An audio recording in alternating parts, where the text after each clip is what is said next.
Last night, Monday night, I don't know if you watched any of it. I did not. I couldn't, because to sit there and watch a couple hours of lying, deceiving, dishonor, amorality, I should say, and from such a cast of characters, it's incredible to watch. And you know what? The television networks who are carrying this have a problem. Not so much CNN and MSNBC, because they can get into their editorializing during the bullshit that passes for the Republican National Convention. But the broadcast networks, they have a difficult job here, trying to cover a live convention when every other word is a lie. Trump made his bullshit claims during his Monday speech in Charlotte, North Carolina. And the problem that TV broadcasters are having right now is trying to balance the people's right to hear directly from El Presidente and try to balance that with efforts to keep viewers from having to absorb the lies. In other words, to be informed by facts. And in general, the TV producers, the over-the-air network types, say they're inclined to go ahead and let Trump's remarks fly out, loaded with the bullshit that they are. And then the TV producers say they're inclined to go back and clarify and correct as necessary. Isn't that wonderful? Huh? Isn't that wonderful? In this age of Trump, huh? Anyway, as the Times reported it, the ability of television to handle that Trump-centric, it's all about Trump, of course. That's why he's going to speak every night of this circle jerk called the RNC. But television's ability to handle a Trump-centric RNC got off to or had to face sort of a hardcore test right away when the Orange Ape delivered his kickoff speech in Charlotte, North Carolina, that was filled with lies about the integrity of mail-in voting and the policy positions of Joe Biden. What did they, or you, or I, what do we expect? This is Donald Trump. He wouldn't know the truth if it came up and bit him on his ass. He's never dealt with the truth. Now, according to the Times, the broadcasters were already prepared for a week of tough editorial decisions. Oh, boy. Let's face it, these political conventions, I don't care if they're Democrat or Republican, they're for show. They're forms of propaganda. And TV networks in the past have usually or typically given a long leash to candidates as they made their case to the nation. Now, I don't care who the candidate is. If you listen to these, the nominating speeches or the acceptance speeches at these political conventions, you're going to be overwhelmed with a lot of bullshit. That's just the nature of the beast. There's nothing you can do about that. But usually it's bullshit. It's half-truths or wannabe ideas. But with Trump, they are out and out malicious, malevolent, toxic lies. Everything that Trump says contains within it a malignancy that if you listen too closely will make you sick. That's Trump. So the Orange Ape's well-documented habit of lying about everything, it doesn't make any difference what it is. That presents a unique challenge, according to network executives who have decided to carry these two conventions. You can't carry one and then deep six, the Republican convention, because it is loaded with lies and deception, falsehoods, as the editorialists call it, falsehoods. No, a falsehood is when you say, no, Mommy, I didn't take the last cookie, when you know damn well you did. That was a falsehood. What Trump involves himself in are malignant, nasty, vicious, disruptive lies. I wish there was a stronger word than lie. So, as the ape spoke in Charlotte, North Carolina last night, which was shortly after delegates formally renominated him, right, a whole bunch of journalistic strategies emerged. Now, CNN was the bravest. They took the most drastic approach to the ape. What CNN did was to cut away from the ape in the middle of his remarks to Republican delegates. And the anchor John King at CNN told viewers, quote, "This is a sad thing to say, but a lot of what you just heard from the President of the United States is wrong, misleading, and outright lies. Wrong, misleading, and outright lies," John King reported. Good on you, CNN. Good on you, John King. Finally. CBS, over-the-air network, also interrupted Trump with an analysis from their correspondent, CBS correspondent Major Garrett. Now, MSNBC, and this was a real disappointment to me. Like I say, I didn't watch it, but this is what I find out this morning. MSNBC carried the entirety of the ape's speech live, opting instead for real-time analysis in on-screen graphics. So they put up the graphics while the lying bastard was talking. Okay, that's one strategy. But to me, television is not about reading. A newspaper is about reading. A magazine is about reading. Television is about watching.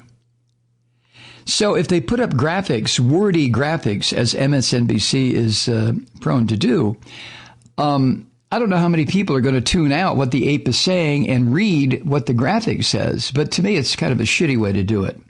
So anyway, when the ape asserted, for example, on MSNBC, when the ape asserted that only a fraudulent election could result in his defeat in November, a caption, cryon, I guess is a term they still use, across the bottom of the screen at MSNBC, that cryon read, quote, "Without evidence, President Trump claims he will only lose the election if it is rigged," end quote.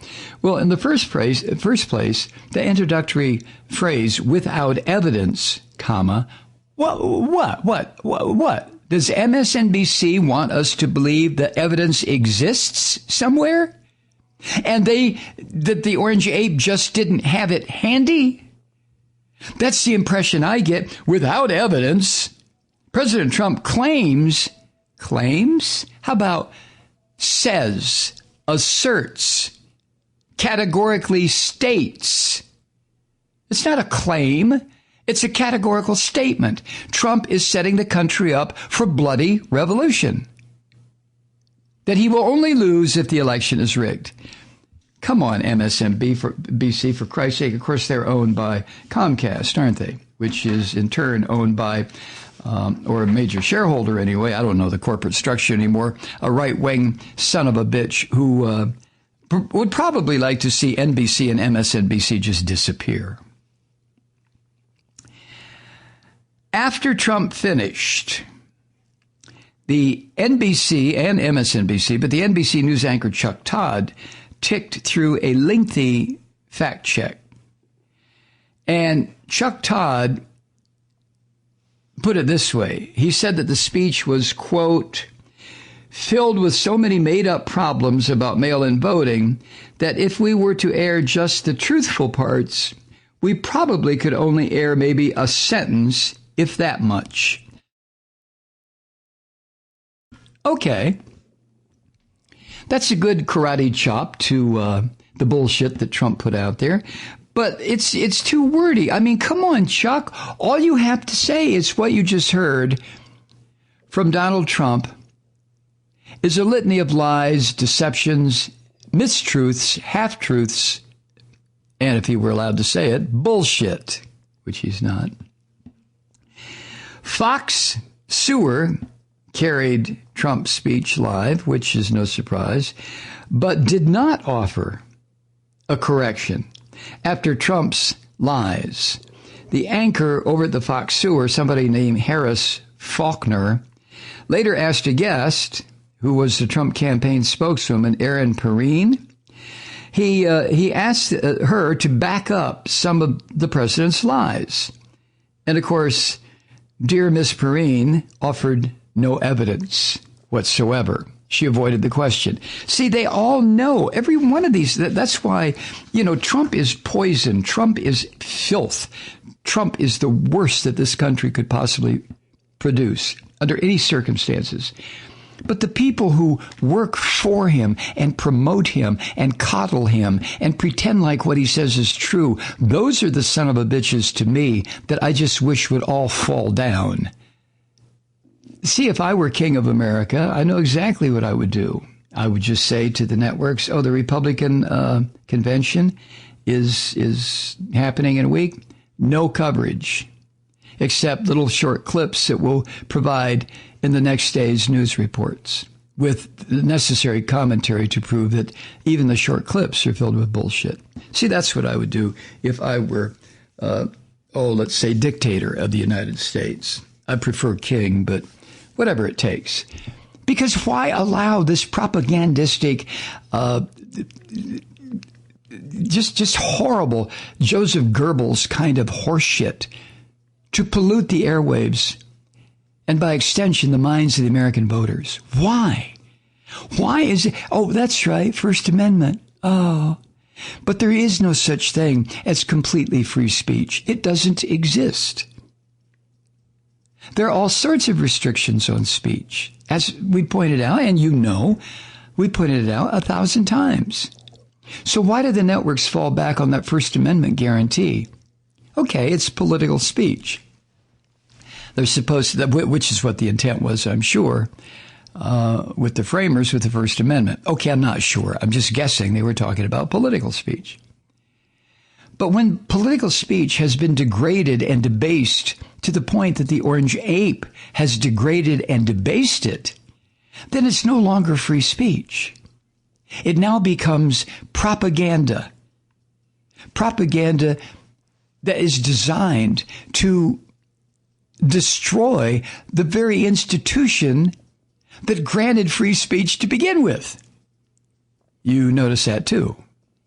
This is what tyrants always do when they try and sometimes succeed, often succeed, in taking over a country that has a constitution. They will use those aspects of the country's constitution, or I should say they will abuse those aspects of a country's constitution to the degree that benefits them. If there's free speech, then that means I can stand up and lie to you and tell you that Joe Biden will bring darkness to the United States. The sun will no longer rise.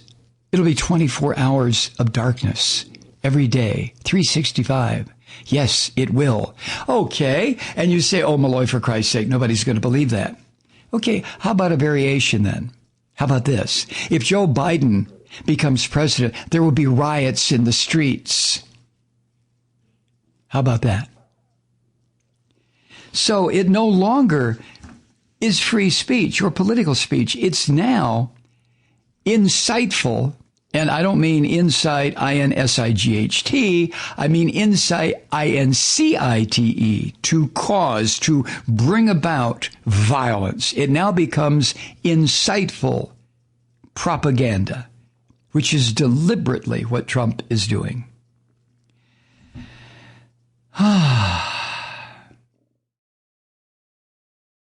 Hey, Truth Seekers, while we're practicing safe social distancing, it's a great time to treat yourself with some seriously delicious, responsibly sourced coffee. Awaken to pleasure with River Moon Coffee. But don't take my word for it. Here are 2 recent reviews. Quote, "We sell River Moon Coffee at Marine General Store, and I can't seem to keep up with customer demand. Not only is the coffee excellent, but the philosophy behind it, the careful sourcing and constant research to bring a quality product to customers, appeals to the hearts of our community." End quote.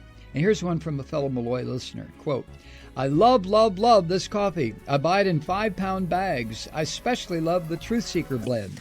End quote. Sounds like they're planning ahead for the apocalypse. Anyway, support a progressive small business that supports this program. Go to MikeMalloy.com and click on the River Moon Coffee link on the main page. You'll thank me later.